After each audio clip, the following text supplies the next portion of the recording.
Bueno, pues buenas noches a todos. Disculpad por este retraso bueno, ya sabéis que últimamente estos viernes a estas horas el demonio pues le gusta enredar un poco, con tocar un poco con los cables en informática y estábamos teniendo algunos problemas técnicos de conexión con nuestro invitado, pero parece que ya todo vuelve a funcionar correctamente. Pues me voy alegrando. Y quería comenzar con una cita como solemos comenzar los viernes. Esta vez es de Sigmund Freud y dice que nunca somos tan vulnerables al sufrimiento como cuando amamos. Son las 10 de la noche, hoy es viernes 2 de abril de 2021 y esto es Ciegos en el Mundo en su programa número 5. Porque no solo nos referimos a la ceguera física del cuerpo, porque en este programa queremos ver lo que otros no ven.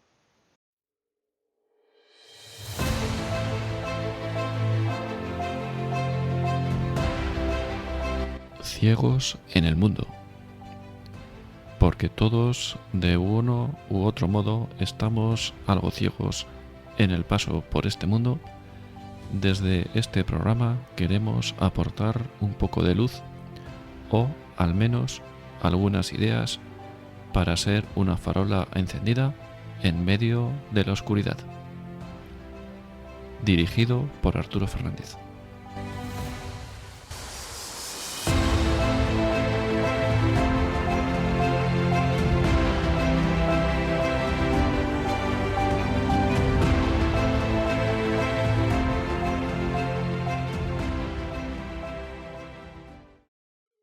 Bueno, pues buenas noches. Hoy tenemos con nosotros a Fernando Herreros. Buenas noches, Fernando.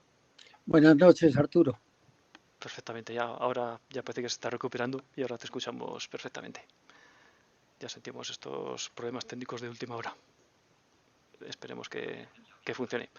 Pues cuéntanos un poco hoy. La idea era, pues hoy que precisamente coincide con es Viernes Santo, ¿no? Dentro de la Semana Santa, y qué mejor que pues poder hablar de la Sábana Santa con todo un experto como Fernando Herreros. Para ponernos un poco en contexto, si te parece, puedes contarnos brevemente quién es Fernando. Muy bien, pues cuando quieras empiezo. Adelante, todo tuyo. Buenas noches, queridos amigos. Soy Fernando Herrero Salcedo y jubilado ya, pero llevo muchísimos años, más de 35, estudiando la Sábana Santa. Me imagino que todos habréis oído hablar de la Sábana Santa, pero antes voy a explicaros un poquito en qué consiste, aunque supongo que todos lo sabéis, pero no está mal recordarlo un poco. Es una tela de lino de dimensiones 4,41 metros de largo y 1,13 metros de ancho, que pesa aproximadamente 1,42 kilos. El lino es una fibra que absorbe y despide la humedad con bastante facilidad, por lo tanto se adapta muy bien a las condiciones ambientales y por eso el lino es una tela muy duradera. Por eso ha llegado nuestro tiempo. Presenta la tela una costura de una franja de 37, de una franja añadida de unos 8 centímetros de ancho en el lado izquierdo según se mira de frente, que no se sabe cuándo se puso, si se puso antes de usarse o se puso después, porque lo que sí hace esa tela, esa franja, es centrar la imagen que va a centrar nuestra atención. Tiene dos piezas añadidas, dos trocitos añadidos, precisamente en esa misma costura, una franja de 15 centímetros en la parte inferior y otra de 37 centímetros en la superior, que están datadas históricamente. Presenta en su aspecto directo unas manchas que los científicos llaman ruidos o interferencias y que emborranan un poco lo que nos interesa ver.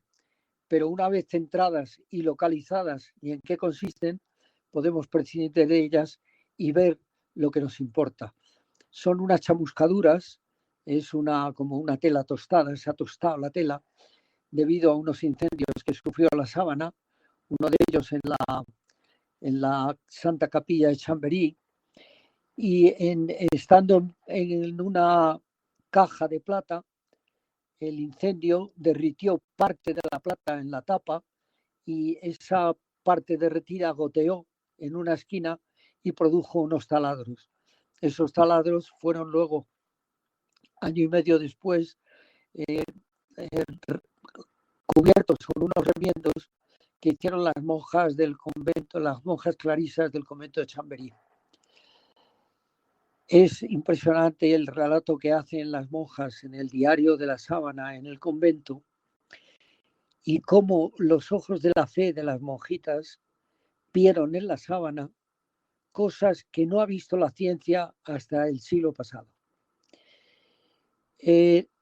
Además de los remiendos y la chamuscadura, hay también unas manchas de humedad, una especie de rombos de la parte que se mojó, y la que no se mojó queda como un borde, un ribete a lo largo de toda la tela, porque fue el agua que vertieron los frailes de la Santa Capilla de Chamberí para apagar el incendio.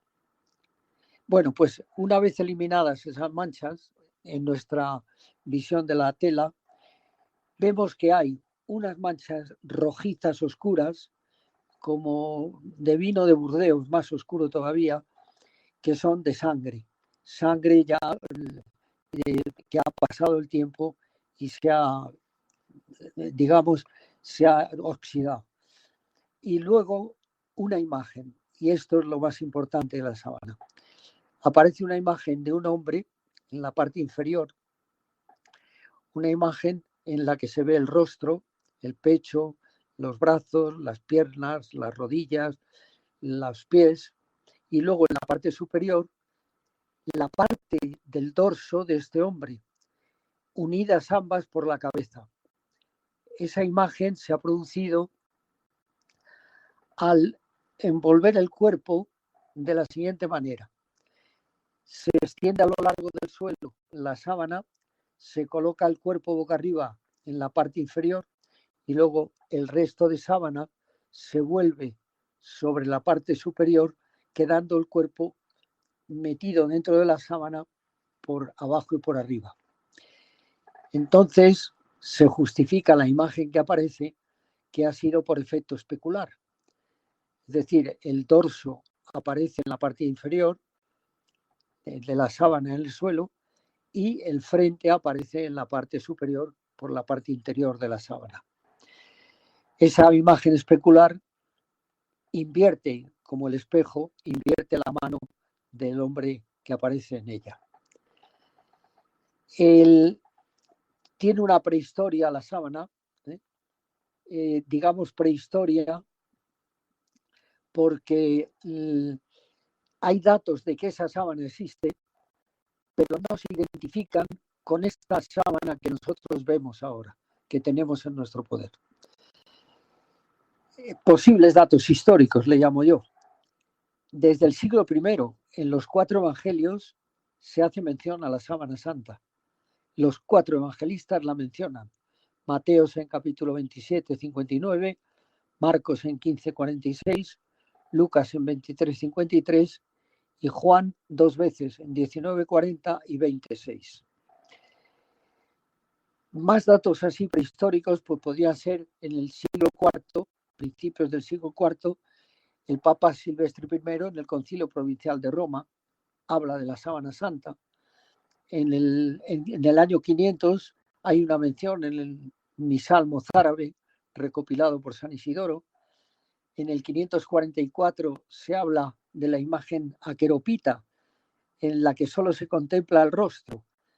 Aqueropita es la contemplación del rostro nada más de la imagen, que está doblada la sábana en 4, el tetradiplon que llamaban. Y muchos identifican esta imagen plegada y cubierta parcialmente como la de la sábana santa. En el 944 la imagen también hay una mención de su traslado a Constantinopla, y en el siglo XII, Luis VII, rey de Francia, venera la Santa Síndone en Constantinopla. En 1204, la ocupación de Constantinopla por los cruzados, y muchos testimonios de los cruzados dicen haberla visto. Luego hay una serie de actos del emperador de Bizancio con el Papa Inocencio III, donde también se habla de la Sábana Santa, porque al convocar la Cuarta Cruzada piden que se recuperen, sean devueltos los objetos religiosos de los cristianos, entre ellos la Sábana Santa.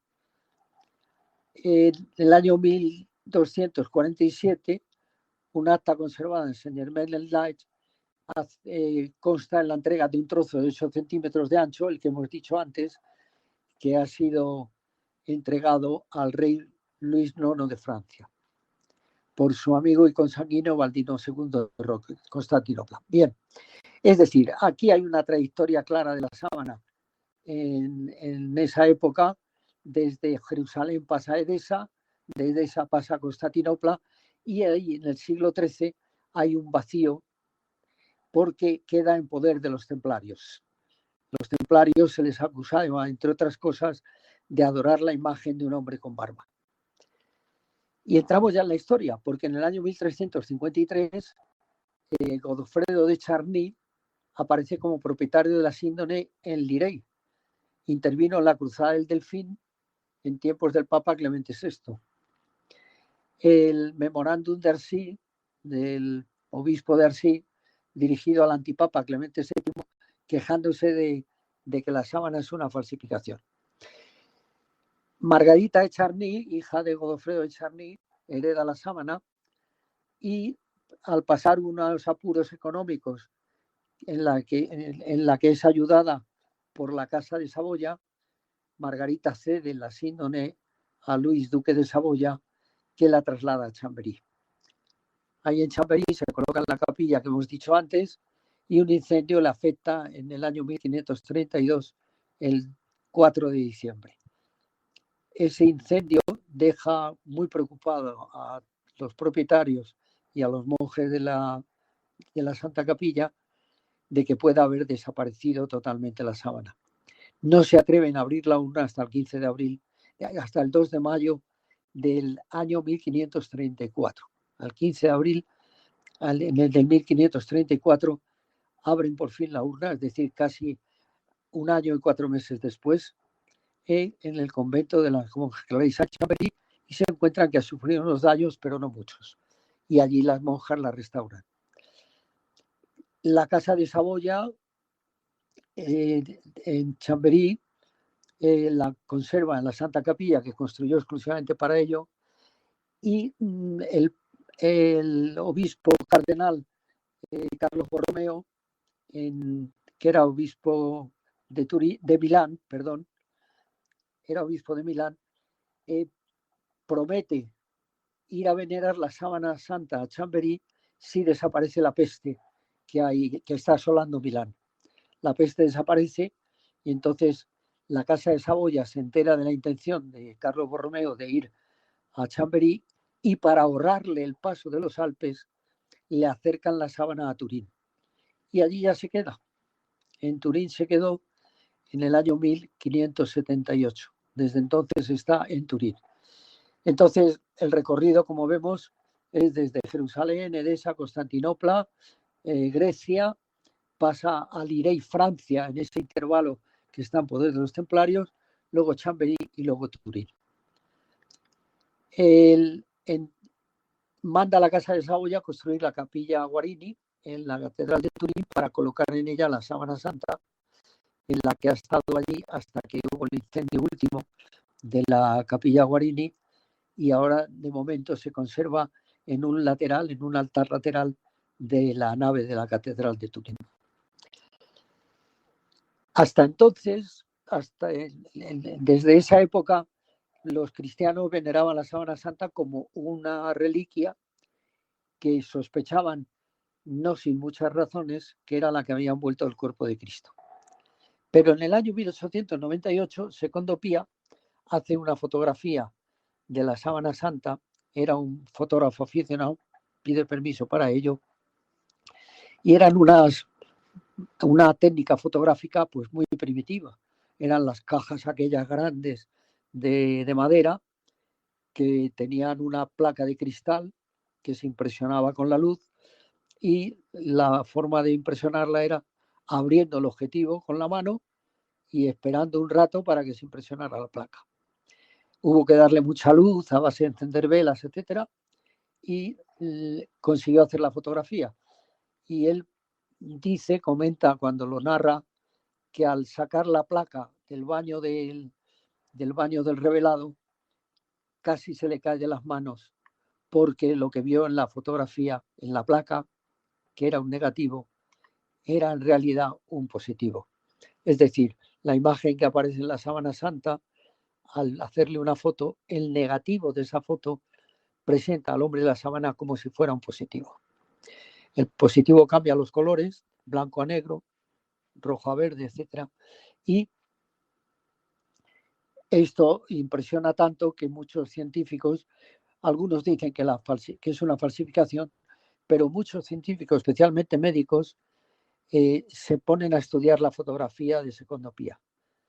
Y hay un estudio como el de Paul Vignon, biólogo, profesor del Instituto Católico de París, el Sudario de Cristo, donde describe los sufrimientos de la pasión con bastante detalle. Yves Delage era profesor de anatomía en la Sorbona, biólogo, director del laboratorio Roscoff, miembro de la Academia de Ciencias de París, lo estudia también y hace un informe. Y el informe empieza diciendo: soy agnóstico. Continúa relatando todo lo que ha visto en la Sábana Santa y al final termina diciendo: dado todo esto, no tengo más remedio que decir que el hombre que aparece en la sábana es Cristo. Se armó un revuelo tremendo en todos los científicos, en todo el movimiento científico de París y de Francia, y al final fue expulsado de la Academia de Ciencias, expulsado del laboratorio Roscoff, le quitaron la cátedra, etc. Y él decía: ¿y a mí por qué me ha pasado todo esto? Pues si hubiera hablado de Tutankamón o de Ramsés II, pues seguramente no hubiera pasado nada. Lo que pasa es que he hablado de Cristo. Todo esto me ha pasado porque he hablado de Cristo. Bien, bueno, decíamos el negativo revolvió todo el mundo científico, y en el año 1934, ante la presión del mundo científico, la Iglesia acepta hacer una foto oficial de la Sábana Santa. Se la encargan a Giuseppe Henry, que era un fotógrafo aficionado, que era el presidente de los fotógrafos aficionados de París, de Francia, de toda Francia. Ya me he equivocado, de Italia, el presidente de los fotógrafos aficionados de Italia. Hace la fotografía con 3 notarios al lado, y los notarios van dando testimonio de todo lo que se está haciendo. Al final firman un documento los notarios diciendo que todo el proceso ha sido totalmente científico y que no ha habido ninguna manipulación ni ningún motivo de falsificación de las fotografías obtenidas. Y las fotografías dan lo mismo que le había pasado a Secondo Pia en Italia. Es decir, el hombre de la sábana en el negativo aparece como una imagen real de un hombre iluminado frontalmente. Y ahí se ven muchísimos detalles que directamente en la sábana no se podían ver. Entonces, a partir de ahí, empiezan a obtener datos los científicos, entre los que figuran los primeros, los datos del hombre que aparece en la sábana. Tiene una estatura de 1,81, pesa entre 78 y 80 kilos, la edad es alrededor de los 36-38 años, longitud del brazo 60,5, longitud de la pierna, cabeza, tal dimensiones, tal, tipo atlético, regla áurea del canon de la belleza del Renacimiento. Es trabajador manual por el tamaño de las manos, los pies grandes de caminante, calzaba sandalias abiertas de la correa entre los dedos, y era de raza judía. nariz aguileña, ojos grandes hundidos, cabellos largos y lacios, llevaba coleta parcial y el grupo sanguíneo AB. Grupo sanguíneo AB que no es muy común, pero sí es muy común en la raza judía. Entonces el cirujano Pierre Barbet, con todos estos datos y la fotografía, hace una publicación de la pasión de nuestro Señor Jesucristo, según un cirujano, que es una antología del tema.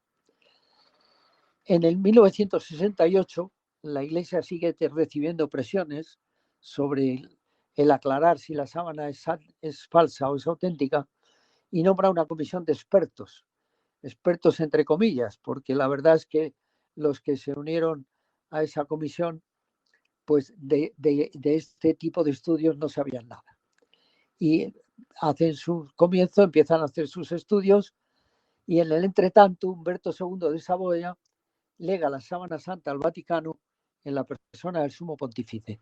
Es decir, que ya pasó a ser propiedad absoluta de la Iglesia, en la persona del sumo pontífice. Entre los expertos que decíamos antes está Max Frey. Max Frey es un criminólogo suizo que está especializado en obtener pruebas de los crímenes a base de estudiar el polvo que existe en los objetos obtenidos.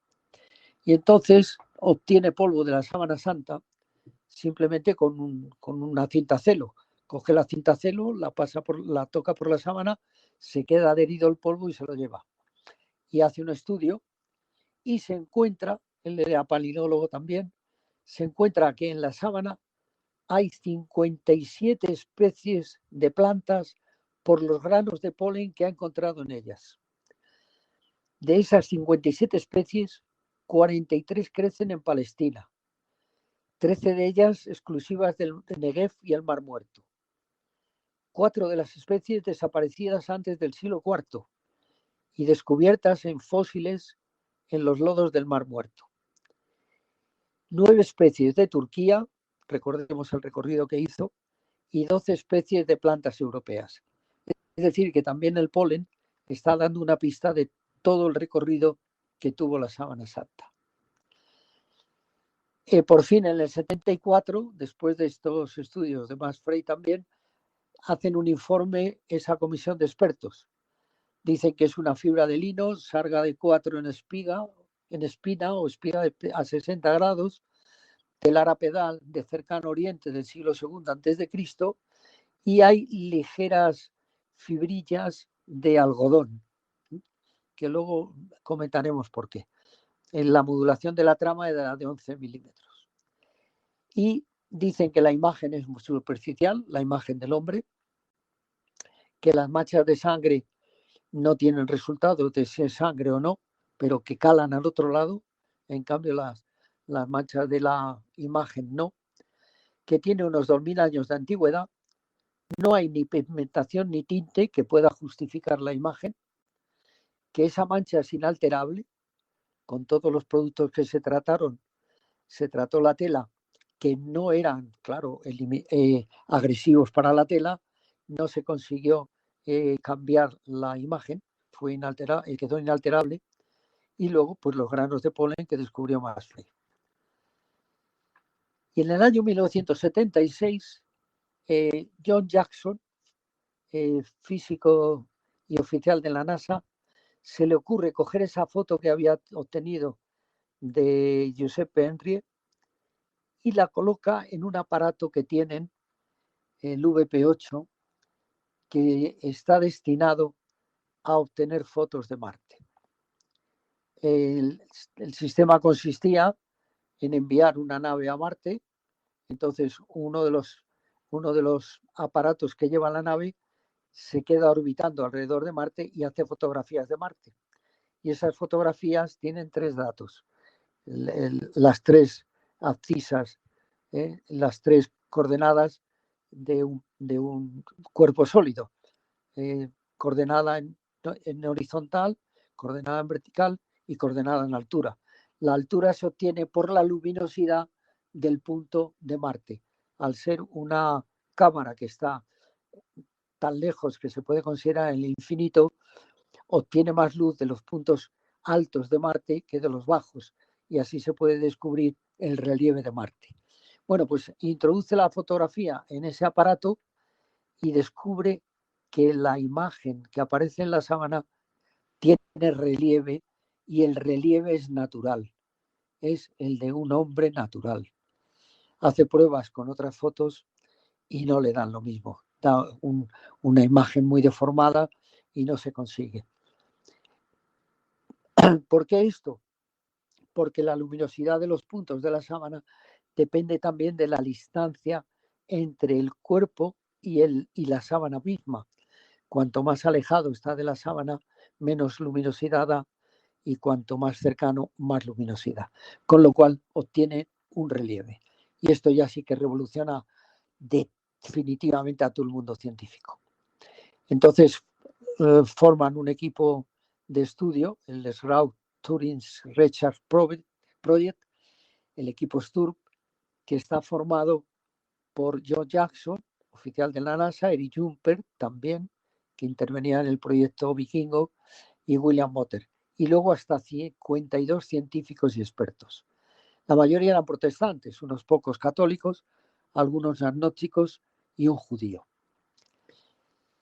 Le hacen infinidad de ensayos pidiendo permiso al Papa, obtienen permiso para hacerlo durante 5 días y se llevan todos los aparatos más avanzados que tiene la ciencia en Estados Unidos. Hacen fotografías, fijaos que en 5 días hicieron hasta 24.000 fotografías, es que prácticamente no daba tiempo, 24.000 fotografías de la sábana.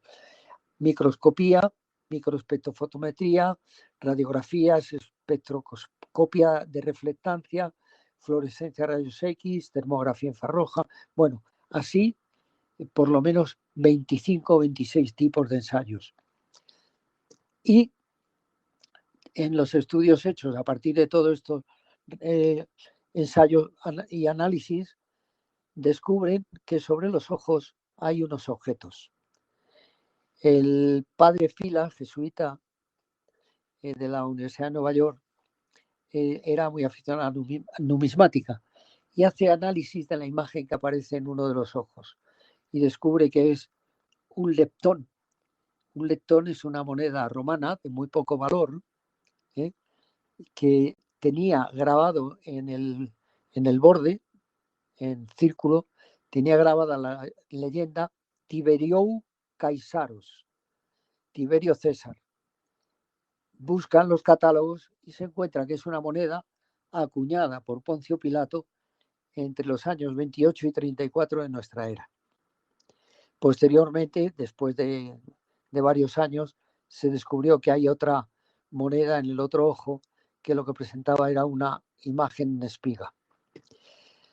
Bien, bueno, pues yo creo que con esto nos damos cuenta de la importancia que tiene la imagen de la sábana.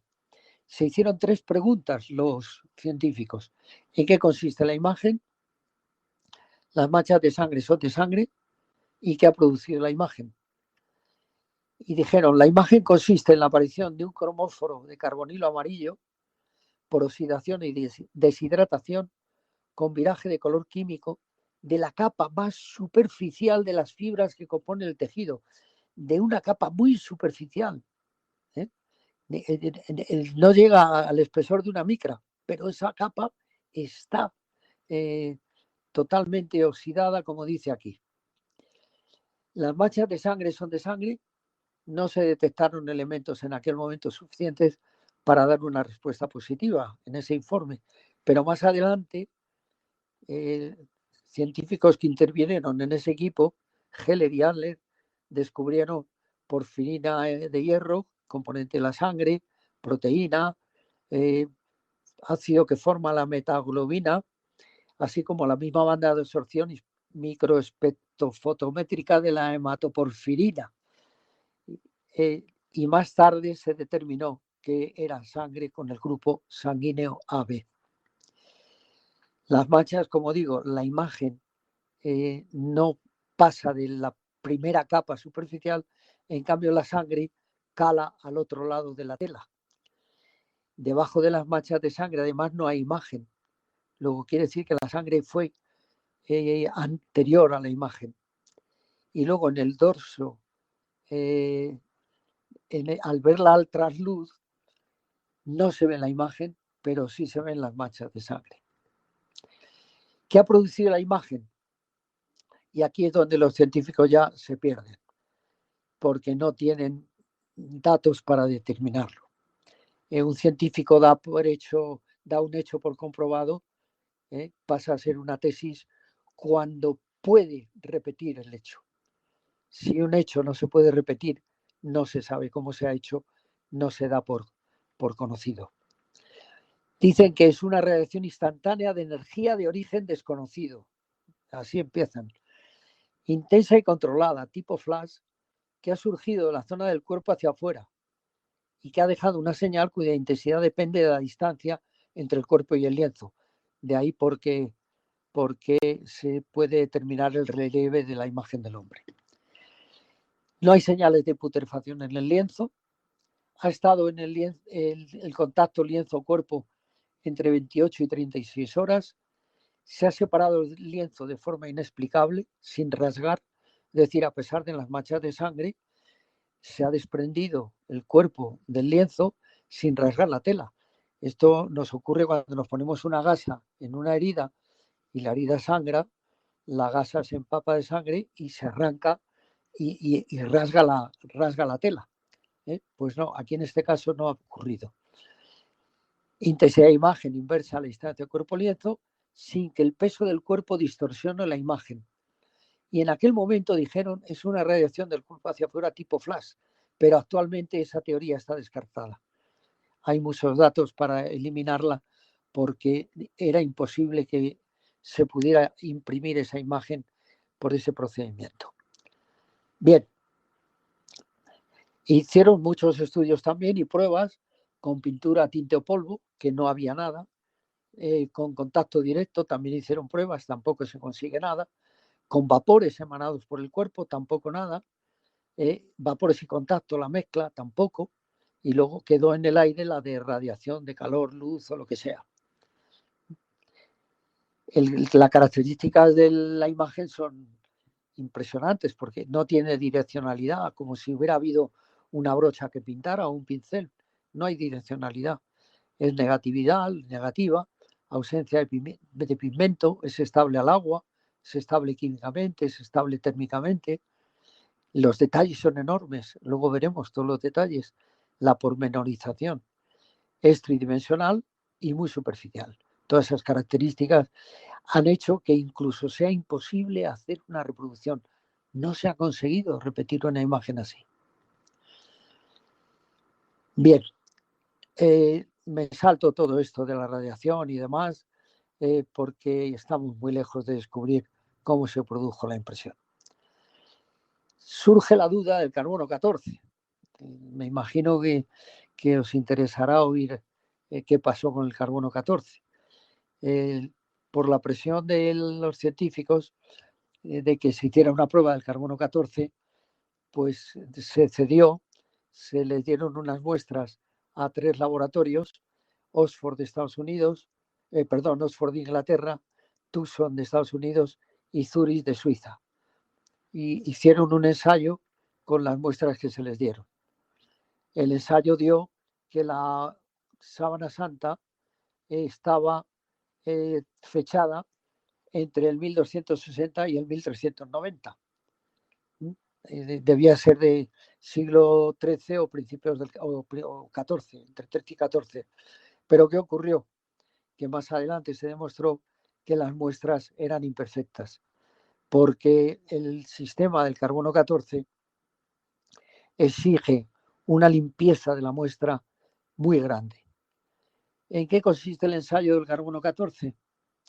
Pues en el ambiente tenemos carbono 14 debido a los rayos cósmicos que atacan al carbono que hay en la atmósfera y se produce un ácido carbónico CO2, óxido carbónico, pero con C14, con átomos de C14.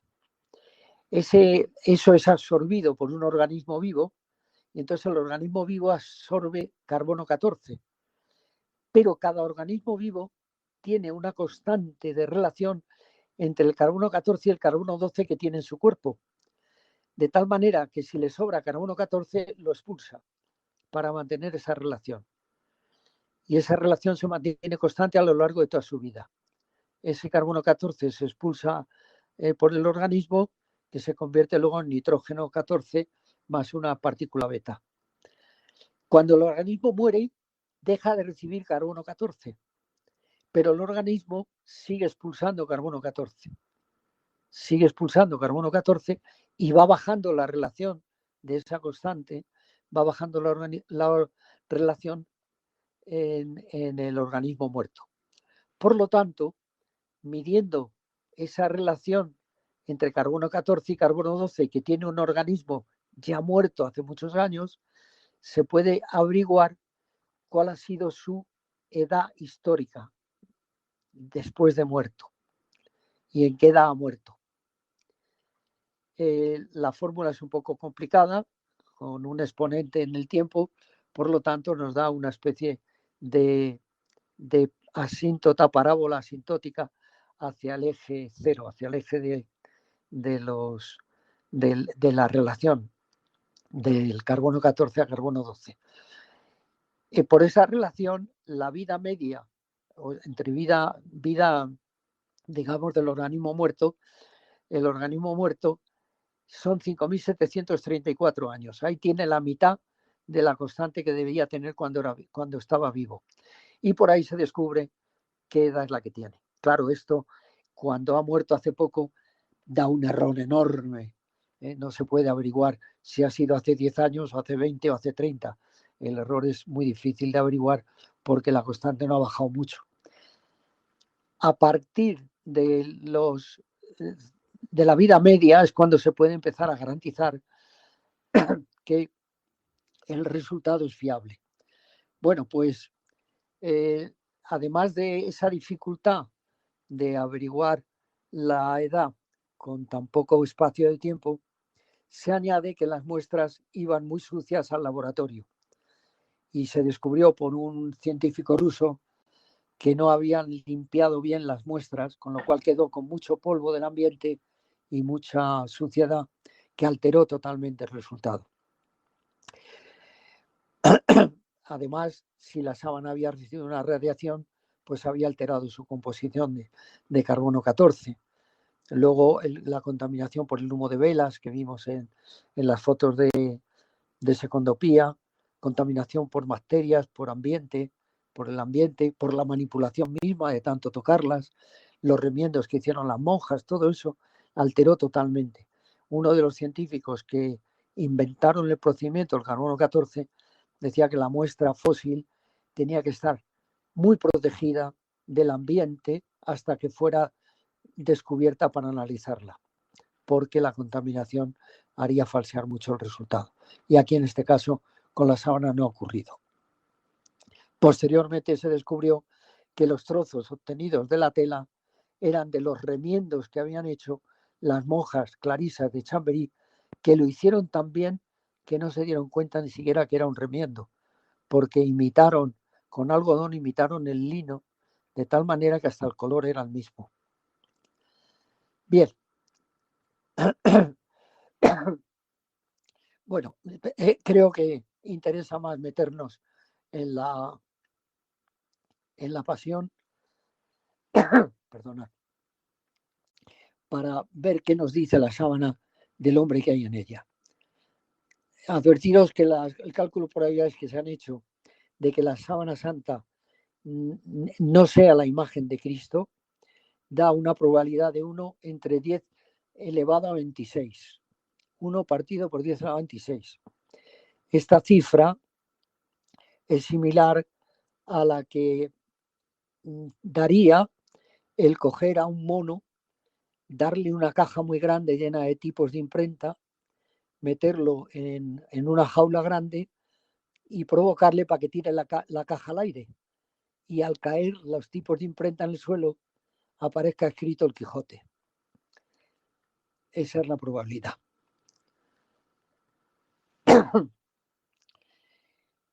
Pasemos a comparar lo que dice la Sábana Santa y lo que nos dice la Sagrada Escritura, Antiguo y Nuevo Testamento. San Ignacio de Loyola, en las contemplaciones de los ejercicios espirituales, recomienda que me haga presente en la escena, haciéndome yo un pobrecito y esclavito indigno, mirándolos a los personajes, contemplándolos y sirviéndolos en sus necesidades, como si presente me hallase con todo acatamiento y reverencia posible. 2 días antes de la Pascua, Marcos nos narra: hallándose en Betania, en casa de Simón el leproso, cuando estaba recostada a la mesa, vino una mujer con un frasco de alabastro lleno de un ungüento de nardo auténtico de gran valor, y rompiendo el vaso de alabastro, se lo derramó sobre la cabeza. Se ha descubierto en la Sábana Santa, en la zona del cabello, que hay restos de esencia de nardo. Y a partir de ahí comienza la pasión. Y San Ignacio también nos dice que cuando contemplemos escenas de la pasión, pidamos sentir dolor con Cristo doloroso, quebranto con Cristo quebrantado, lágrimas, pena interna de tanta pena que Cristo padeció por mí, por mí, por mí, por ti, por el otro, por todos y cada uno de nosotros, pero de uno en uno.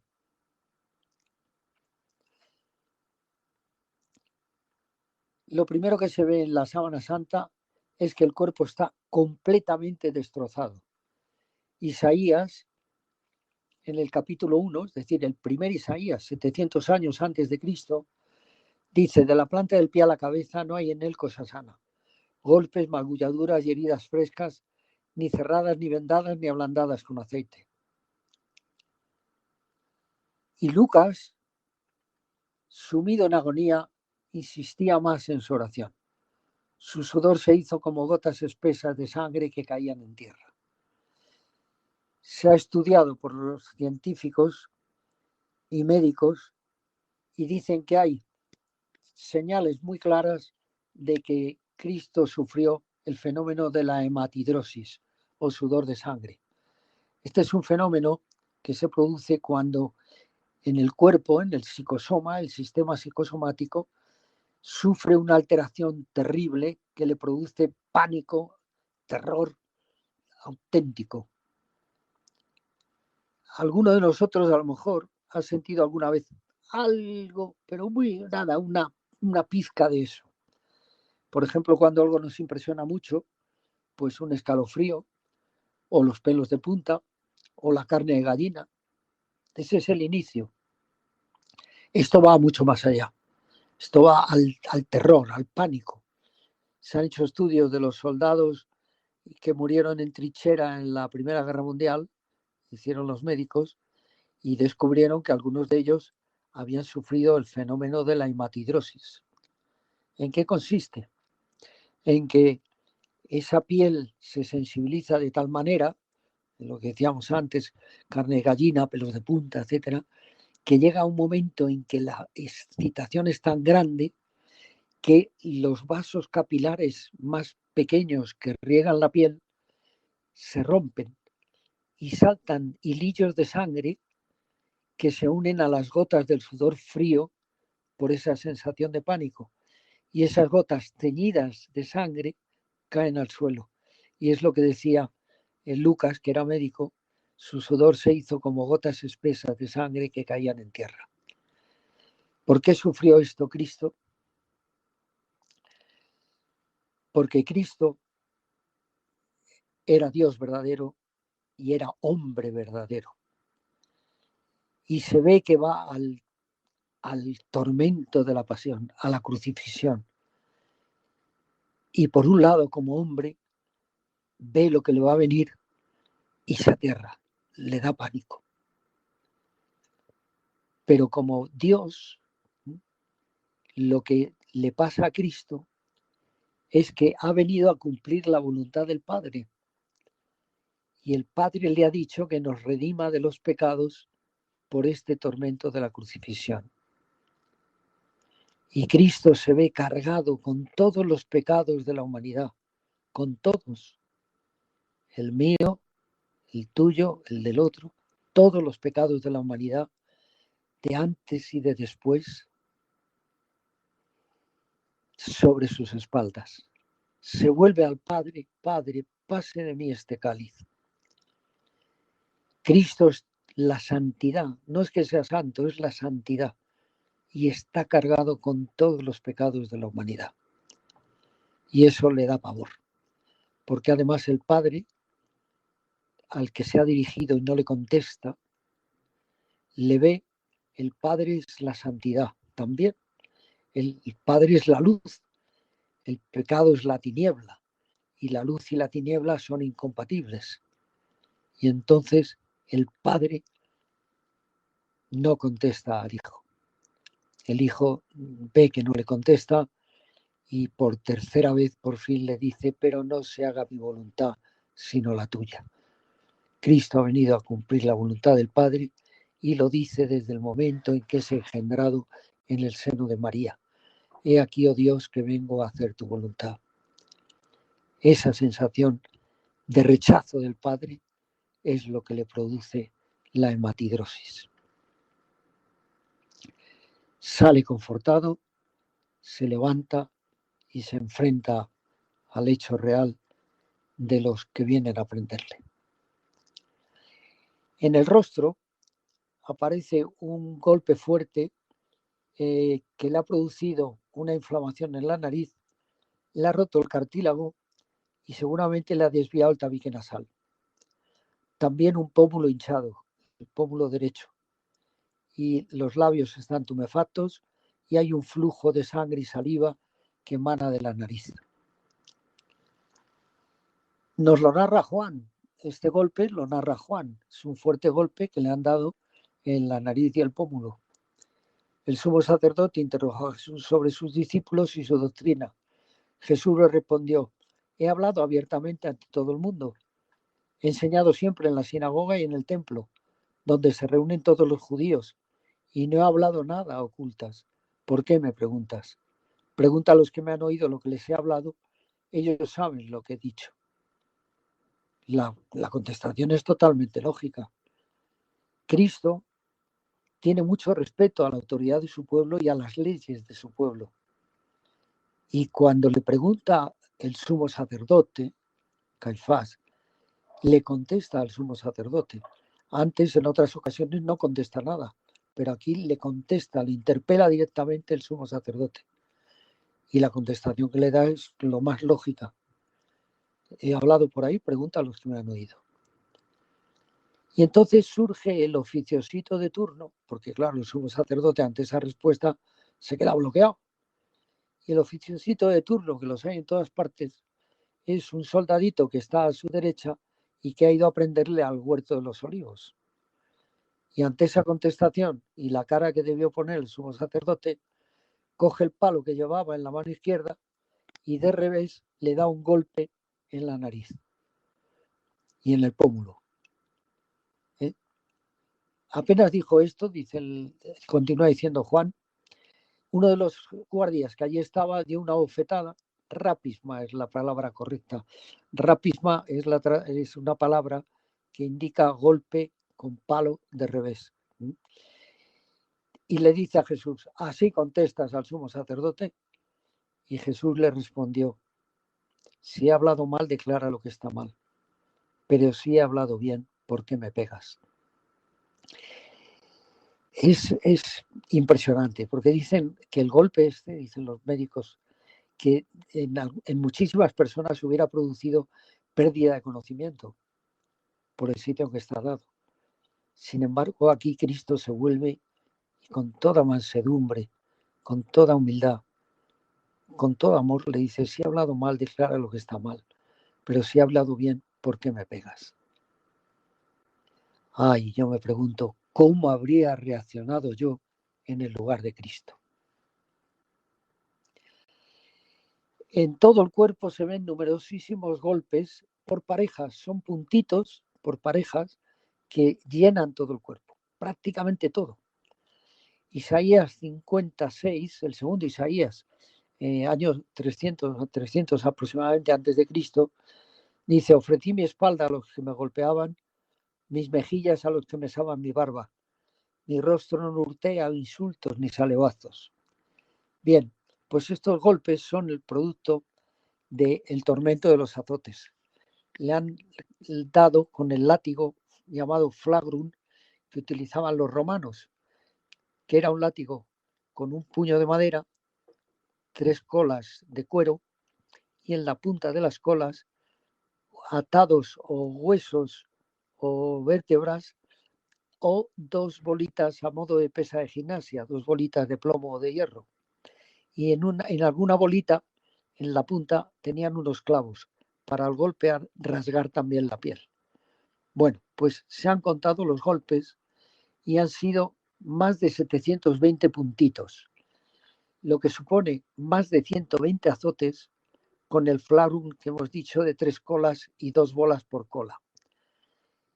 Además, en la sábana no se ven más que el frente y el dorso, no se ven los costados, ni la parte de los brazos que están tapadas por las quemaduras. De modo que seguramente fueron más de 720 impactos. Y lo han dado entre 2 sayones. Se ha visto que eran 2, uno a la derecha y otro a la izquierda, golpeándole. Era la técnica romana. Utilizaban 2 para que uno picara al otro. Se picaban entre sí y no desfallecían en la aplicación del tormento. Uno, según las trazas de los latigazos, uno era más alto que otro. Bueno, pues solo respetaron en los azotes la cabeza, la columna vertebral y la zona del corazón. Son los únicos puntos que no tienen golpes, porque eran puntos muy delicados que podían provocar la muerte del reo. Apoyado en la columna boca abajo, estaba apoyado en una columna, en el tormento de los azotes, como le daban también en las piernas, en algún momento debió caer. Y al caer, siguieron azotando en el suelo, según los datos que dan los golpes que aparecen en la sábana santa. El tormento, dicen los médicos, le produjo pleuritis y pericarditis contusivas. Es decir, le afectó a los pulmones, que se empezaron a encharcar, y al corazón, que empezó a cubrirse de líquido seroso. Y aquí decía Juan, cuando narra esto, dice escuetamente: Pilato entonces tomó a Jesús y mandó azotarlo. No dice nada más. Hay frases en la escritura, en los evangelios, que son prueba clara de que no son falsificación, no es un invento, de que son absolutamente reales y además muy objetivos. Yo aquí la frase hubiera empezado: el cobarde de Pilato, el canalla de Pilato, entonces tomó a Jesús, ¿no? Y describiría un poco más el tormento de los azotes. No, mandó a azotarlo, no dice más. ¿Por qué 120 azotes o más? ¿Por qué? Los judíos tenían el límite de 40, pero los romanos no tenían límite, pero parecen muchos, ¿no? Y más cuando dejaron al reo hecho un trapo, hecho un guiñapo. Seguramente por el tormento de los azotes, días después podría haber muerto, o por lo menos inválido se hubiera quedado. Pues yo pienso lo siguiente: Pilato estaba muy presionado por las autoridades judías y por el pueblo al que habían los políticos y las autoridades habían engañado y le habían llevado aborregadamente a meterse contra Jesucristo. Y crucifícale, coreado por los políticos y las autoridades del Sanedrín. Entonces Pilato, tan presionado, dice: bueno, vamos a ver, después de todo, porque él ve que es inocente, que no tiene culpa alguna, y no quiere llevarlo a la muerte. Entonces vamos a ver si castigándole un poco y dejándole maltrecho se apiadan y dejan de presionar. Y entonces al jefe de la guardia le dice darle unos azotes bien dados hasta que se queje. Y Cristo no se quejó. Cristo cayó. Cristo no abrió la boca. Como cordero que no abría la boca, fue llevado al matadero. Y empezaron a azotarle y a darle, y Cristo callado, y Cristo callado. ¿Cuándo terminaron? Pues a mí se me ocurre que cuando se agotaron los sayones, los que estaban aplicando el castigo, estaban ya cansados de tanto. Dijeron, bueno, déjalo ya. O cuando Pilato dijo, ¿qué pasa? Que no venís. Porque lo que quería era enseñarle al pueblo en qué estado se encontraba. Efectivamente, lo enseñó ex homo y siguieron crucifícale, crucifícale. Y aquí me pregunto yo, con esa invitación que nos hacía San Ignacio de hacernos presentes, ¿con qué personaje me identificaría en esta escena? ¿Con el sayón de la izquierda, con mis calumnias, mis envidias, mis odios, mis blasfemias? ¿O con el sayón de la derecha, con mis dogmatismos, mis intransigencias, mis prejuicios, mis rencores? ¿O me pondría yo en el lugar de Cristo? Pues Cristo se puso en mi lugar. Era yo el que tenía que haber estado ahí. En la zona de la cabeza aparecen numerosísimas manchas de sangre, manchas y regueros de sangre por todo el cabello y parte de la frente. Y eso ha sido debido a la corona de espinas. Los soldados del gobernador se llevaron a Jesús, estamos leyendo a Mateo, al pretorio y reunieron alrededor de él a toda la corte. Lo desnudaron y le pusieron un manto de púrpura y trenzando una corona de espinas se la ciñeron a la cabeza y le pusieron una caña en la mano derecha. Y doblando ante él la rodilla, se burlaban de él diciendo, salve, rey de los judíos. Luego le escupían, le quitaban la caña y le golpeaban la cabeza y le daban bofetadas. Terminada la burla, aquí está la clave. ¿Por qué? Porque el pretor tenía el privilegio de dejar a la guardia que se entretuvieran con los reos por la noche para poder mantenerse despiertos.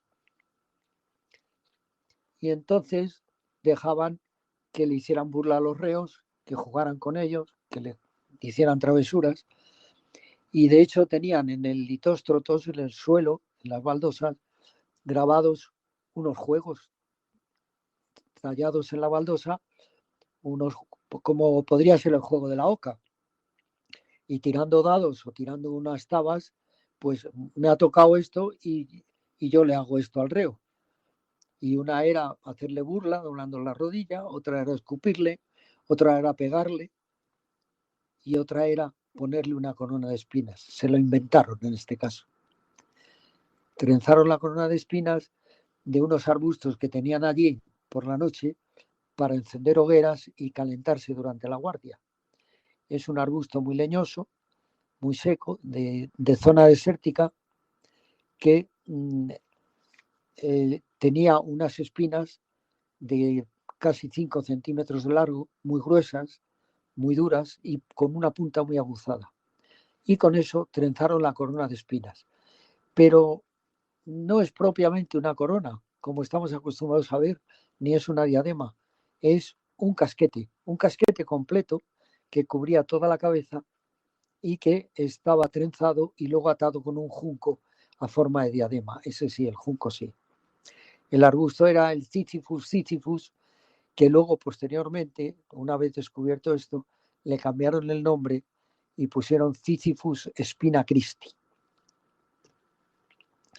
Una de las heridas que le producen esas espinas está en la frente en forma de 3, un 3, que en la imagen de la sábana aparece invertido, y que se produce al manar la sangre de una vena que tenemos en la frente y ir saltando las arrugas de la frente que está enarcada por el dolor, ir saltando las arrugas hasta que cae en la ceja y da ahí al suelo.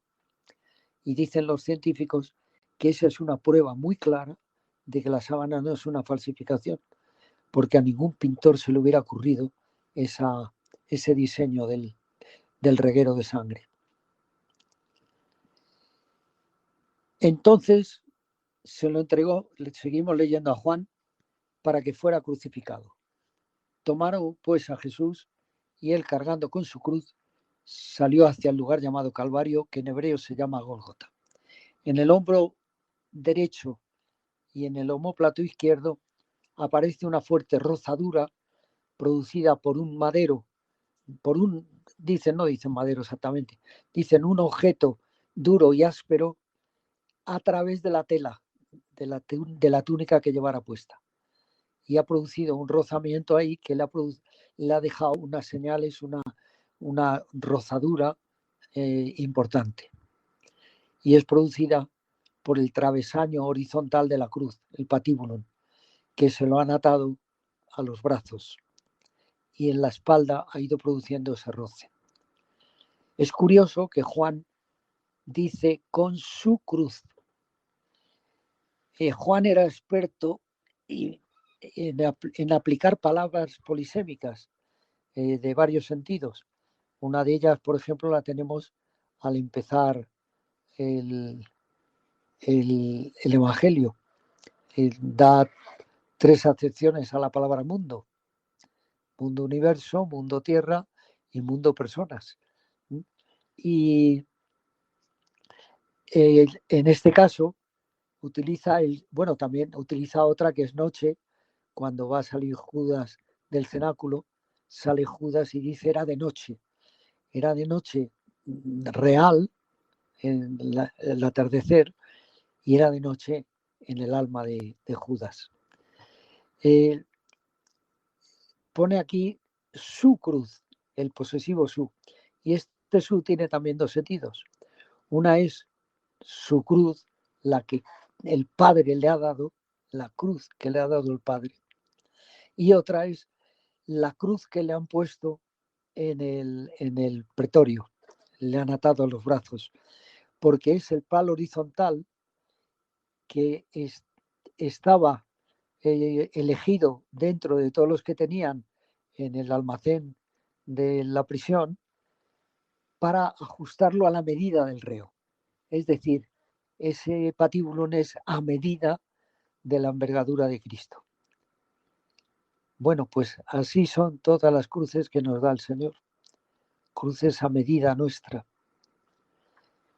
Nos da la cruz a nuestra medida, que la podemos soportar, y sobre todo, si nos volvemos a Cristo, se la ofrecemos y nos unimos a la suya en un abrazo eterno.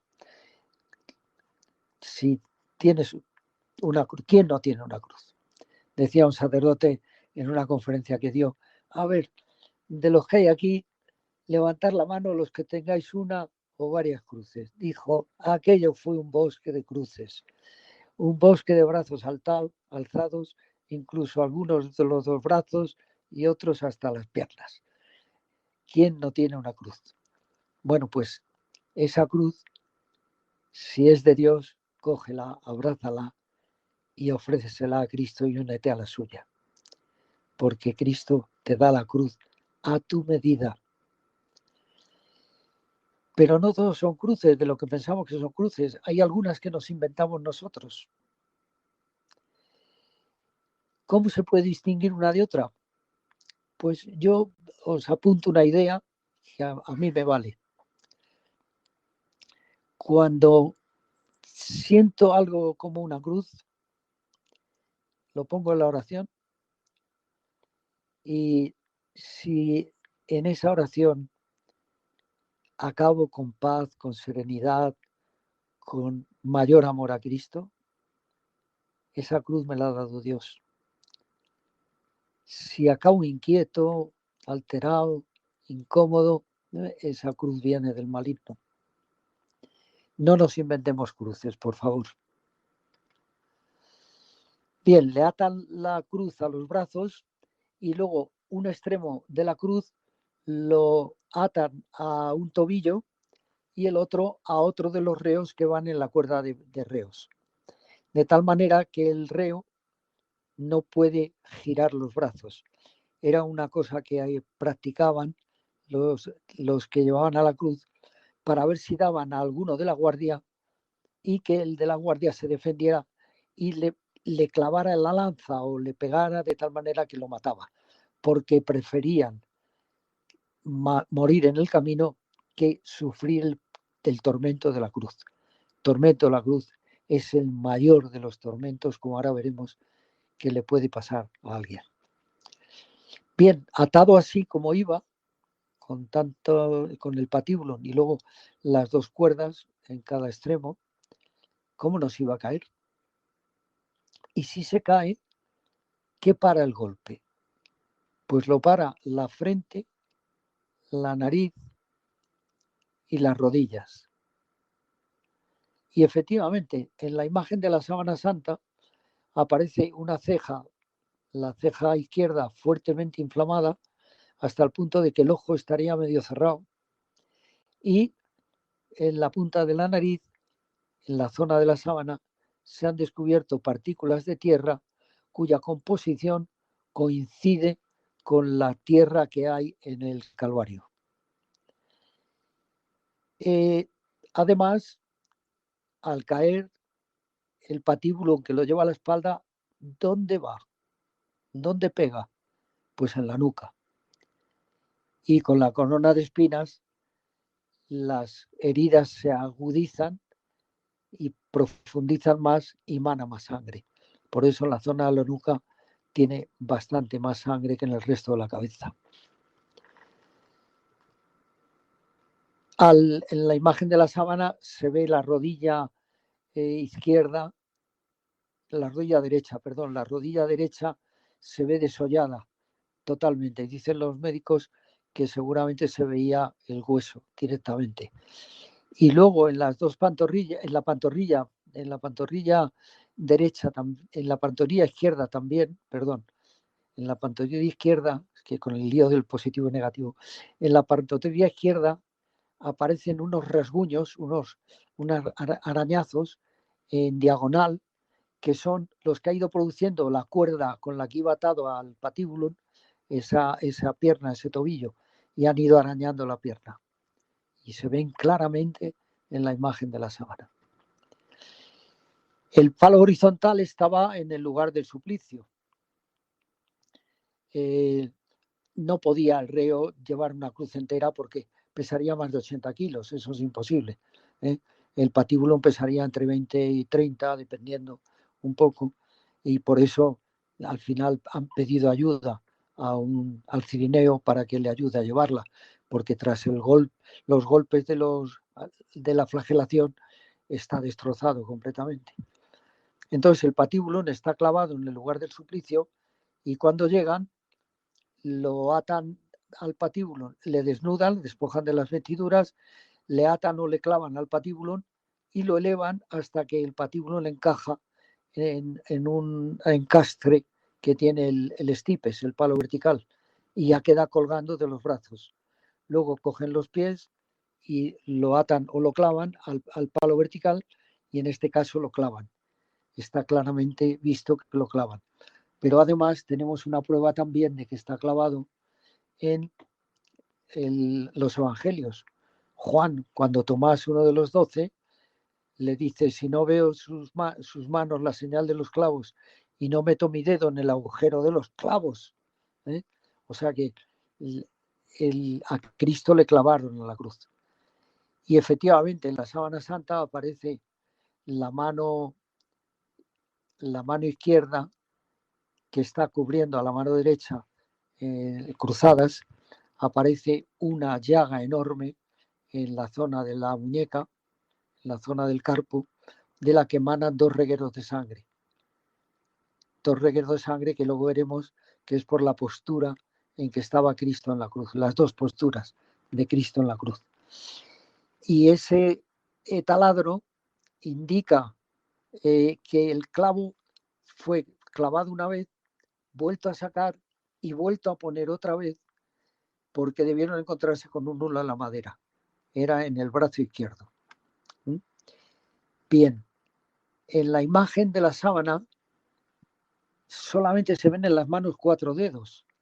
El dedo pulgar está recogido hacia la palma de la mano y ha quedado así en el rigor mortis, porque el clavo ha entrado en la zona del carpo y ha rozado, se ha metido en la zona del carpo en la cadena de huesecillos, en un hueco, y ha rozado el nervio medio.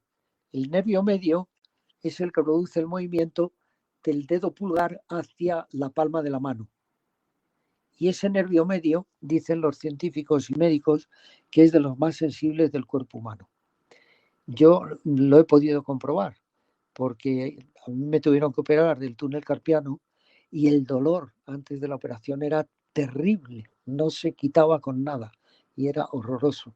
Bueno, pues al rozar el clavo con el nervio medio, ha producido esa reacción del nervio que se ha contraído totalmente y se ha quedado agarrotado en la palma de la mano. Por eso en la imagen de la sábana no se ven los dedos pulgares. Ha entrado el clavo además en un hueco que hay en la cadena de huesos del carpo sin romper ningún hueso. Ha quedado bien encajado. No podía estar en la palma de la mano porque en la palma de la mano no hay consistencia en los tejidos para soportar el tirón del cuerpo sobre el clavo en la mano. Hubiera salido rasgada la mano y el clavo se hubiera quedado en su sitio. En la imagen de la sábana también se ve el clavo en los pies, con toda claridad. Está clavado entre el dedo índice y el corazón y no ha roto ningún hueso también, pero ahí apoya perfectamente el pie y todo el peso del cuerpo sin ningún problema. El pie izquierdo monta sobre el pie derecho de tal manera que el pie izquierdo ha quedado en la sábana un poquito hacia arriba porque la rodilla se ha quedado doblada por el rigor mortis, al estar esa pierna montando sobre la derecha. El tormento de la cruz es un tormento muy estudiado. Tenía una técnica con la cual el justicia conseguía el objetivo que quería. Además, se crucificaba siempre en las afueras de la ciudad, cerca de la puerta de entrada a la ciudad, para que sirviera también de escarmiento. Es decir, no solo de escarmiento al reo, sino escarmentar también a los que entran para que espabilen y no cometan delitos en esa ciudad, ¿no? Entonces, podía durar pues horas, o podía durar meses, dependiendo. Si al reo le ataban, en vez de clavarlo, le ponían un asientito para que se sentara en la cruz, le ponían un subpedáneo para que apoyara los pies y luego le iban alimentando, pues podía durar muchísimo tiempo el tormento de la cruz. Pero en la imagen de Cristo no tiene nada de esto, no tiene ningún tipo de ayuda y además está clavado. ¿Cuál es el mecanismo de muerte en cruz? Pues es un mecanismo de fatiga y asfixia, y agotamiento. Cuando el cuerpo está abatido y cuelga de los brazos sin poder apoyarse en las piernas, esa posición de los brazos contrae el diafragma hacia arriba y disminuye la capacidad torácica, con lo cual los pulmones apenas pueden tomar aire. No se toma aire, empieza la fatiga, falta oxígeno, el cerebro se empieza a trastornar, se acaba perdiendo el conocimiento. Entonces, el reo, para evitar eso, empuja con todas sus fuerzas en el clavo de los pies, tira de los clavos de las manos hacia arriba, se incorpora, ensancha la cavidad torácica, toma aire suficiente y ante ese esfuerzo vuelve a caer otra vez abatido. Es decir, un movimiento de descenso y ascenso, de fatiga y agotamiento, que al final produce la asfixia, y al final el reo moriría por asfixia. En este caso, Cristo adoptó también las dos posturas que se ven claramente en la sábana santa, con los regueros que aparecen de sangre saliendo de la huella de los clavos, del taladro de los clavos, y escurriendo por el brazo, por los dos brazos. La postura de Cristo abatido, pues es caído totalmente y prácticamente simétrico respecto a la cruz. Pero cuando se incorpora solamente tirando del brazo derecho, porque el brazo izquierdo ya hemos visto que le habían sacado el clavo y lo habían vuelto a meter,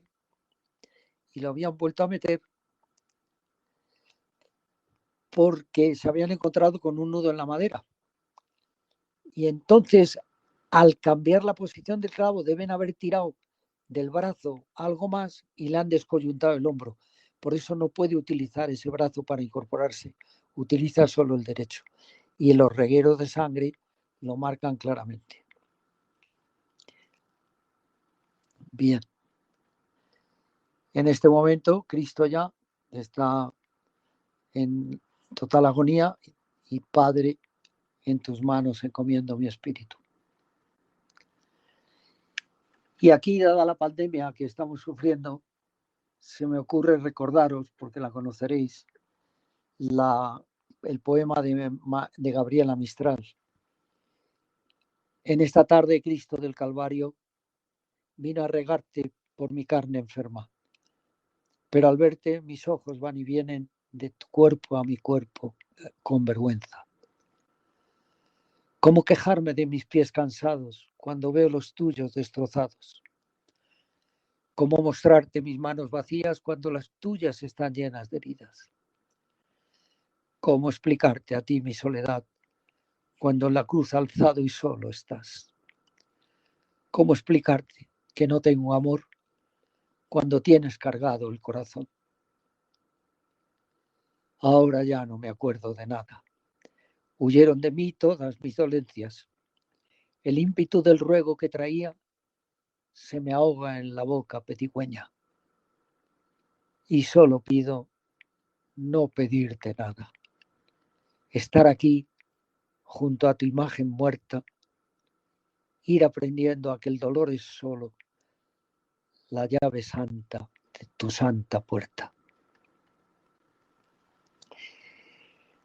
Los judíos, como era el día de la preparación, para que no quedasen los cuerpos en la cruz el sábado, seguimos leyendo a Juan, porque aquel sábado era muy solemne, rogaron a Pilato que les quebraran las piernas y los retiraran. Fueron pues los soldados, quebraron las piernas del primero y del otro crucificado con él. Pero al llegar a Jesús, como le vieron ya muerto, no le quebraron las piernas. Nos decía San Ignacio que nos hiciéramos presentes en la escena. Y yo aquí me hacía presente y pensaba en lo siguiente. Aquí fue Juan intervino.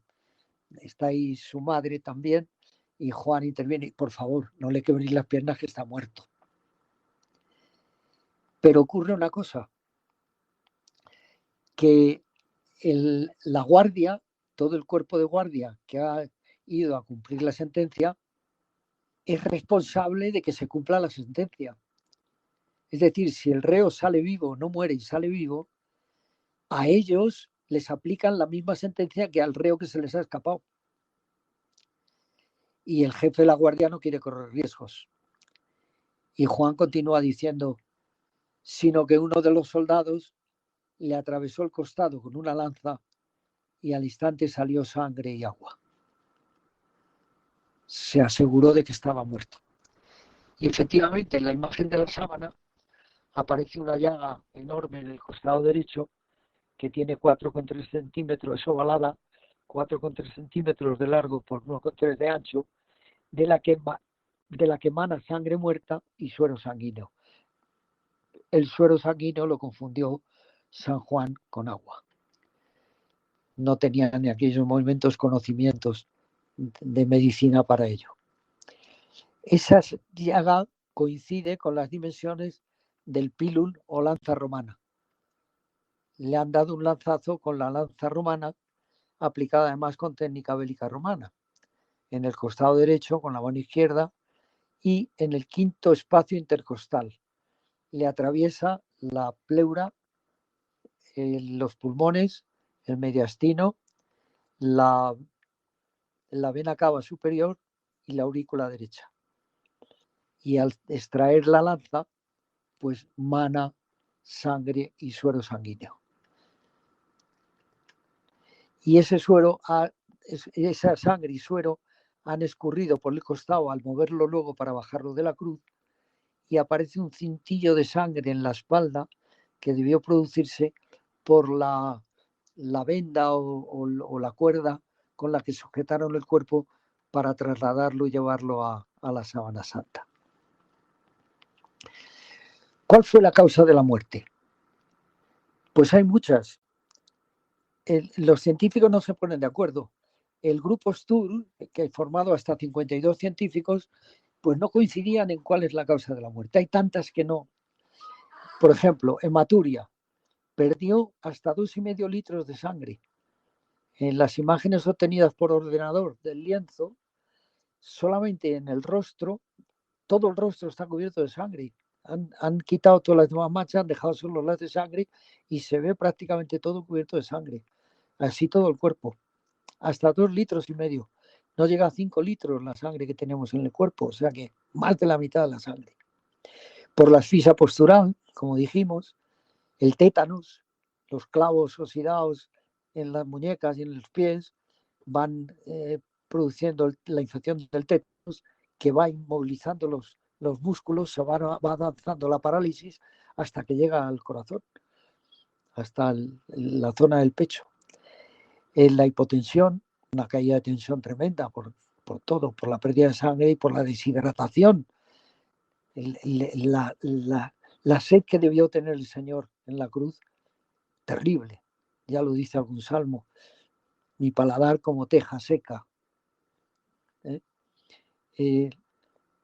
La pericarditis contusiva, la pleuritis contusiva del tormento de los azotes, el colapso ortostático, toda la sangre, la poca sangre que le queda, baja por gravedad, va bajando, apenas llega a las partes superiores, no llega al cerebro y acaba no llegando a las coronarias.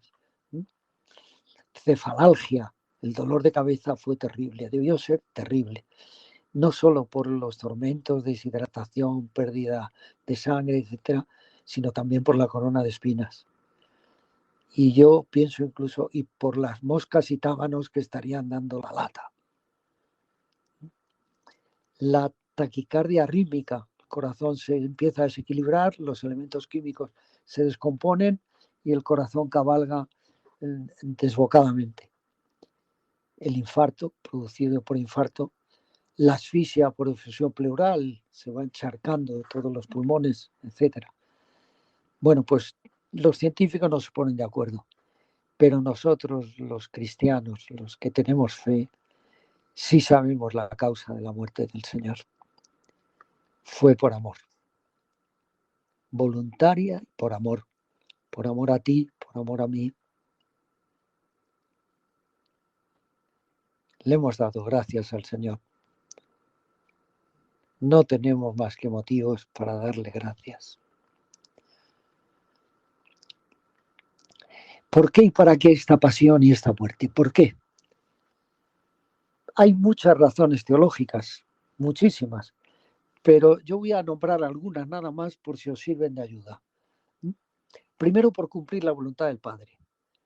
Desde el seno, he aquí, oh Dios, que vengo a cumplir tu voluntad, y la voluntad del Padre es que muera en la cruz.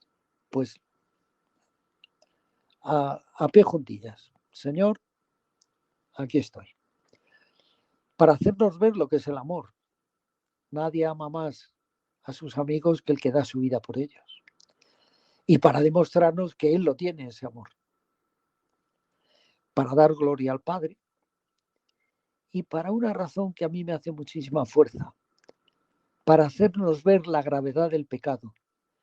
Mi pecado ha supuesto la muerte de Cristo así. tan terrible. ¿Cuál no será la gravedad del pecado? Y no me doy cuenta. El pecado es oponerte a la voluntad de tu Creador, del que te ama, del que te ha amado siempre desde la eternidad. Desde la eternidad te tiene en su mente y en ese sentido eres eterno. Desde la eternidad pensó en ti y en la eternidad pidámosle que estemos con él. La gravedad del pecado es tremenda. Me opongo a él, me opongo a la santidad. Creo que no nos damos cuenta. Ha supuesto la muerte de Cristo y así. Horror al pecado debíamos tener. Y matiudrosis nos debía producir el pecado. Luego, para dar sentido al dolor.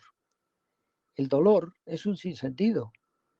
El dolor, el sufrimiento es necesario, no sirve para nada. Ha entrado en el mundo por el pecado. El dolor en sí, por en sí mismo no tiene... Bueno, pues Cristo viene y le da sentido. Da sentido al dolor. Convierte el dolor en redentor. Dolor redentor. Con el dolor Cristo nos redime. Y con el dolor nuestro, si lo ofrecemos a Cristo, lo ponemos en manos de Cristo, lo unimos al dolor de Cristo y a la cruz de Cristo, nuestro dolor será redentor. Redentor de nuestros propios pecados, redentor de nuestros familiares y amigos, redentor del mundo entero. Ofrecer mi dolor con la cruz del Señor. También para servirnos de ejemplo.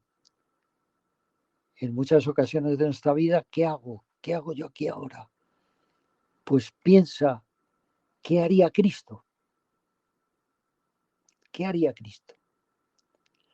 Para abrirnos el camino, voy a buscar un sitio y a preparar un sitio en la casa de mi Padre. Nos abre el camino. Para restablecer el reino de Dios.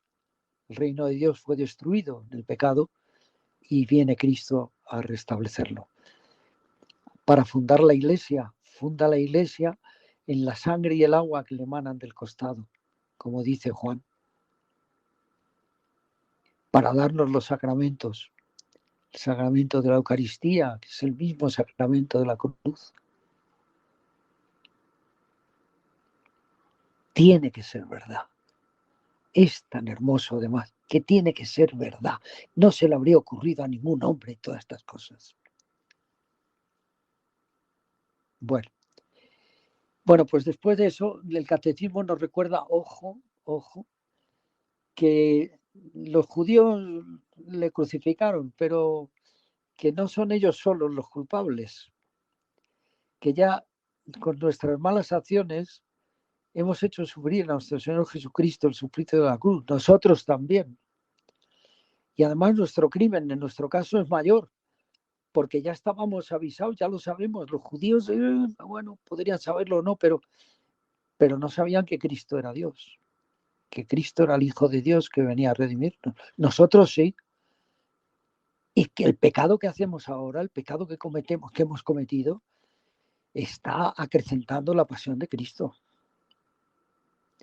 Tiene más pecados a su espalda porque yo los cometo. Y cuando renegamos de él con nuestras acciones, dice el catecismo, ponemos de algún modo sobre él nuestras manos criminales. Los azotes de los sayones, la corona de espinas, etc. Bueno, la Sábana Santa no tiene datos solo de la pasión. Ya hemos dicho que los científicos dicen que no hay señales de putrefacción en el lienzo, que estuvo entre 28 y 36 horas de contacto entre cuerpo y lienzo, que se ha separado el lienzo de forma inexplicable, como decíamos antes, que la imagen la intensidad es inversa a la distancia cuerpo-lienzo, sin que el peso del cuerpo distorsione la imagen, y ahora surge la hipótesis, solo hipótesis, de la desmaterialización. Desmaterialización. El cuerpo de Cristo dentro de la sábana se ha desmaterializado. Y esa energía que desprende en la desmaterialización es la que ha producido la impresión de la imagen. Es una hipótesis. Los científicos no la dan por buena ni la aceptan. Es una hipótesis para seguir trabajando por ahí y seguir estudiando, pero como no han visto por qué se produce, ni cómo se produce, ni la pueden reproducir, pues siguen estudiando. Y eso es ser científico, ¿eh? Científico no es solo sacar conclusiones, es también trabajar buscando la verdad. Todos los evangelios nos relatan la resurrección. Me voy a fijar exclusivamente en el de Juan, porque es un dato muy importante el que dice: Juan y Pedro salieron corriendo. Juan corría más, que era más joven, y llegó antes que Pedro, pero respetó al primado, que era Pedro, le respetó y le dejó pasar primero al sepulcro. Juan se asomó y cuando ya Pedro entró, entonces Juan entró también. Y dice, entonces entra también el otro discípulo, el que había llegado primero al sepulcro, que era él, no se nombra, pero era él, quería lucirse de que corría más, el que había llegado primero al sepulcro, vio y creyó. Esto es impresionante. Vio y creyó. ¿Qué vio para creer? ¿Qué vio para creer? Aparte de que el cuerpo había desaparecido. Ya se lo habían dicho las mujeres. ¿Qué vio? Pues vio lo siguiente. Él había ayudado a José de Arimatea y a las mujeres a ponerlo en el sepulcro.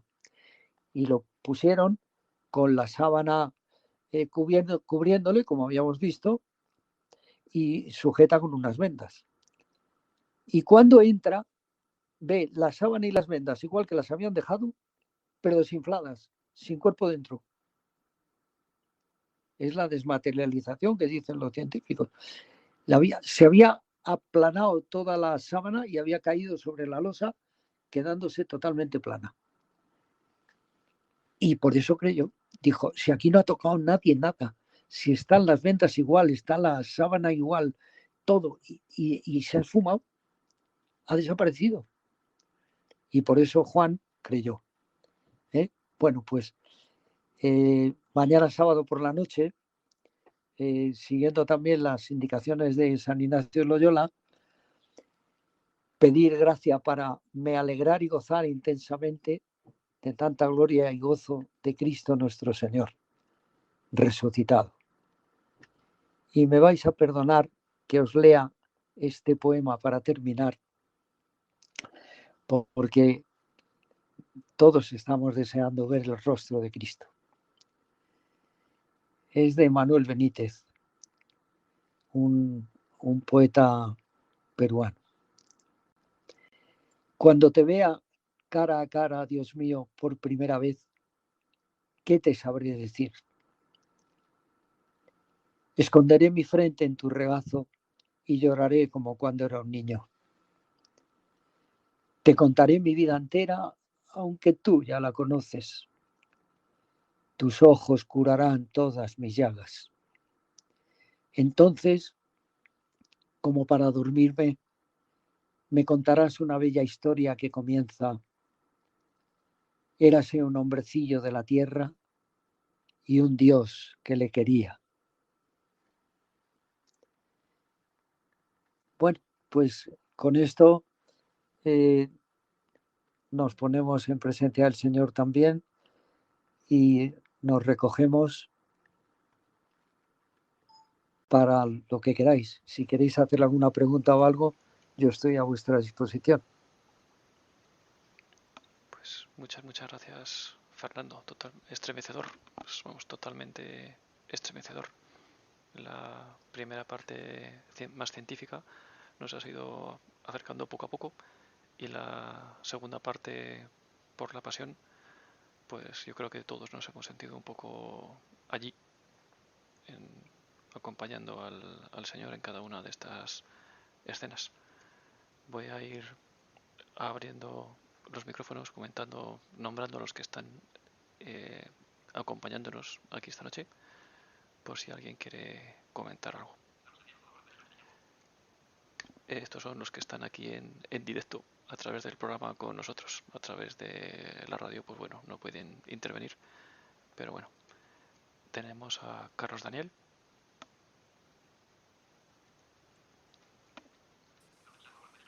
A Carmen Usano. Hola, buenas noches. ¿Me oís? Te oímos. Perfectamente. Don Fernando, impresionante. Y gracias por habernos dedicado este tiempo, que ha sido como, desde luego, como un colofón al Viernes Santo del 2021. No ha podido ser mejor, aunque, vamos, impresionante. Gracias a usted y gracias a Arturo por darnos la oportunidad de escucharle. Y yo creo que no se nos va a olvidar de todo. Es charla, conferencia, meditación, lo que usted nos ha dado. Muchas gracias y que nos sirva para poner en obra algunas cosas de lo que usted nos ha aconsejado. Gracias. Que dé frutos, que dé frutos. Eso, sí. que dé frutos. Su meditación, charla, conferencia, porque ha sido todo un poco. Gracias a los dos. A usted. Hola, buenas noches. Jaime y Consuelo. Don Fernando, la verdad es que ha sido algo maravilloso. Se ha vivido, como usted lo ha planteado. Yo por lo menos lo he vivido y parece que está ahí, en mí, Cristo, porque solo tengo palabras para darle gracias a Dios por su inteligencia, gracias a Él por haberme dado la fe y gracias a la humanidad porque quiere que esté aquí. Él sabrá por qué. Gracias. Gracias a usted, gracias. Jaime. José Serrano. Buenas noches. Buenas noches. Lo primero darle gracias por la conferencia. Bueno, la charla ha sido una conferencia más que una charla. Muy interesante, como ha dicho Arturo, la parte científica y la parte más espiritual. Y bueno, aparte de las gracias, quería una pregunta que siempre me surge la duda. ¿Cuándo envuelven a Jesús en el lienzo? ¿Justo al bajarlo de la cruz o cuando lo llevan al sepulcro? Pues los estudios que se están haciendo parece que le envuelven cuando llegan al sepulcro. Está mezclado esto también con el sudario de Oviedo, que al parecer el sudario se lo pusieron al bajarle de la cruz para taparle la cara y llevarle así al sepulcro, y ya en el sepulcro le colocaron bien, le pusieron mirra en cantidad para protegerle hasta que el lunes, el domingo, en los judíos era el día siguiente al de la fiesta, el sábado, para que el domingo pudieran entrar y ya lavarle, asearle y dejarle bien como era costumbre en los judíos, que no lo habían hecho antes porque la tarde del viernes empezaba ya el sábado y no les daba tiempo a hacerlo. Pero la idea es que se la pusieron no al bajarlo de la cruz, sino ya en el sepulcro. Muchas gracias. José Huertas. María del Mar. María José.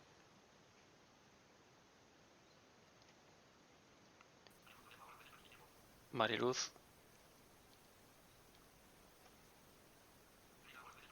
Y Regina. Nada, yo solamente agradecer esta intervención que he tenido y sí, es muy, muy impactante y muy apropiada para el día de hoy. Muchas gracias. A ver, ¿me oís ahora? Sí. Hola, buenas noches. A ver, bueno, pues don Fernando, muchísimas gracias, de verdad, por que nos ha hecho vivir la pasión. Exactamente, es una meditación que, bueno, impresionante, no se nos va a olvidar.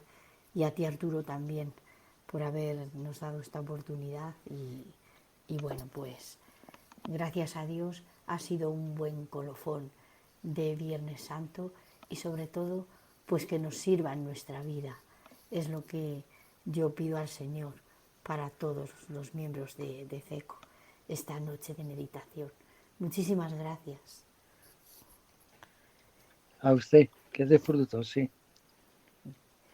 Muchas gracias a Fernando, sobre todo, porque bueno, a estas horas y después de haberla dado otra vez Sí, también esta charla también en la visitación en Las Rozas, pues haber tenido el detalle de haberlo querido compartir con nosotros este momento.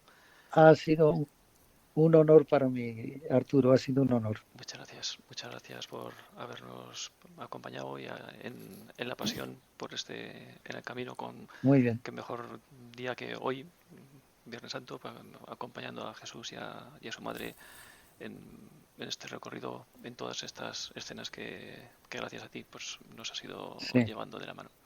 Muchas gracias por muy todo. bien. Muy bien, pues nada, recemos unos por otros. Pues muchas Buenas gracias. noches. Y a todos, pues bueno, os recuerdo que el Muy viernes que bien, viene no hay programa porque son las convivencias de CECO y hay programación especial por las convivencias. Y el siguiente viernes pues tendremos un nuevo invitado. Muchas gracias a todos y nos oímos.